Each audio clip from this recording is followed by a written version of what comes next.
20, 21, 22, 23, 24, 25, 26, 27, 28, 29, 30, 31, 32, 33, 34, 35, 36, 37, 38, 39, 40, 41, 42, 43, 44, 45, 46, 47, 48, 49, 50, 51, 52, 53, 54, 55, 56, 57, 58, 19, 20, 21, 22, 23, 24, 25, 26, 27, 28, 29, 30, 31, 32, 33, 34, 35, 36, 37, 38, 39, 50, 40, 41, 42, 43, 44, 45, 46, 47, 48, 49, 50, 51, 52, 53, 54, 55, 56, 57, 58. ನಮ್ಮ ದೇಹದಲ್ಲಿ ಅನೇಕ ರೀತಿಯಾದಂತಹ ಬದಲಾವಣೆಗಳನ್ನು ಕಾಣ್ತಾ ಹೋಗ್ತೀವಿ. ಅದು ಮನಸ್ಸಿನ ಒತ್ತಡವನ್ನು ಬಹುಬೇಗನೆ ನಿವಾರಿಸ್ತದೆ. ತನ್ಮೂಲಕ ಮಾನಸಿಕ ಶಕ್ತಿ, ಮಾನಸಿಕ ಶಾಂತಿ, ಸದೃಢತೆ, ದೃಢ ನಿರ್ಧಾರ, ಆತ್ಮಕ್ಕೆ ಶಕ್ತಿ, ಉತ್ತಮ ರೀತಿಯಾದಂತಹ ಮನಸ್ಥಿತಿ, ಭಾವೈಕ್ಯತೆ, ಅನುಕಂಪ, ದಯೆ, ಕರುಣೆ ಇವೆಲ್ಲವೂ ಕೂಡ ಮನಸ್ಸಿನ ಕೇಂದ್ರೀಕರಣದ ಮೂಲಕವಾಗಿ ಕಾನ್ಸಂಟ್ರೇಟ್ ಆಗ್ತಾ ಹೋಗ್ತವೆ. ಚಿತ್ತಸ್ಯ ಪದೇನ ವಾಚ ಮಲಂ ಶರೀರಸ್ಯ ಚ ವೈದ್ಯಕೇನ ಯೋಪಕರೋತಂ ಪ್ರವರಂ ಮುನೇನಾ ಪತಂಜಲಿಂ ಪ್ರಾಂಜಲಿರನತೋಸ್ಮಿ.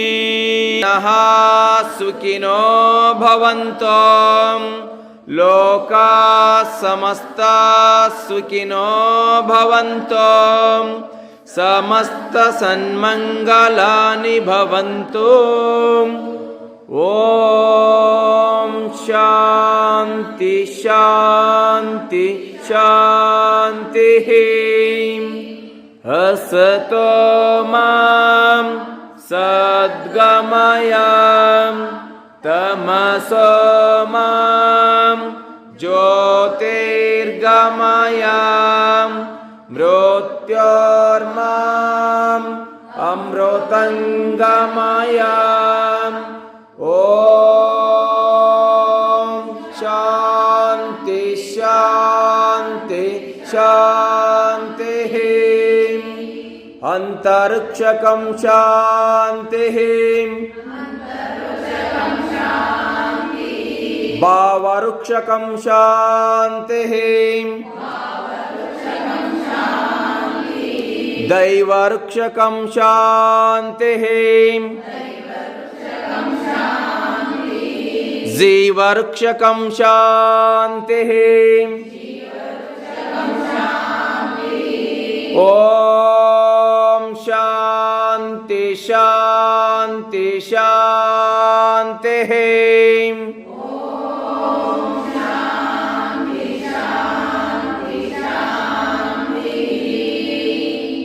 ಓಕೆ, ಕೈಗಳನ್ನು ಉಜ್ಜಿ.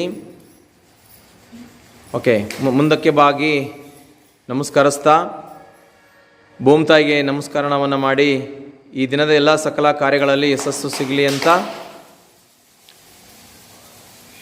ಆ ಒಂದು ಕೈಗಳ ಶಾಖವನ್ನು ಮುಖದ ಭಾಗಕ್ಕೆ ಸ್ಪರ್ಶನೆ ಮಾಡಿಕೊಳ್ಳಿ.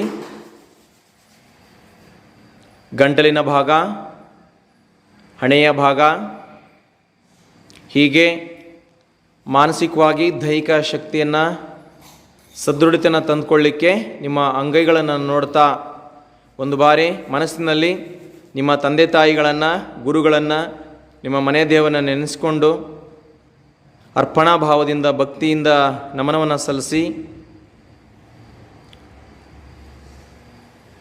ಓಕೆ, ಇಲ್ಲಿಯವರೆಗೂ ಕೂಡ ರಥಸಪ್ತಮಿಯ ಅಂಗವಾಗಿ ಈ ದಿನದ ಯೋಗ ತರಗತಿನಲ್ಲಿ ಎಲ್ಲ ನಮ್ಮ ಯೋಗ ಬಂಧುಗಳು ಕೂಡ ಯಶಸ್ವಿ 108 ಸೂರ್ಯ ನಮಸ್ಕಾರಗಳನ್ನು ಕೈಗೊಳ್ಳೋದ್ರ ಮೂಲಕ 9 ಮಂಡಲವನ್ನು ಯಶಸ್ವಿಯಾಗಿ ಅಭ್ಯಾಸ ಮಾಡಿದ್ದೀರಿ.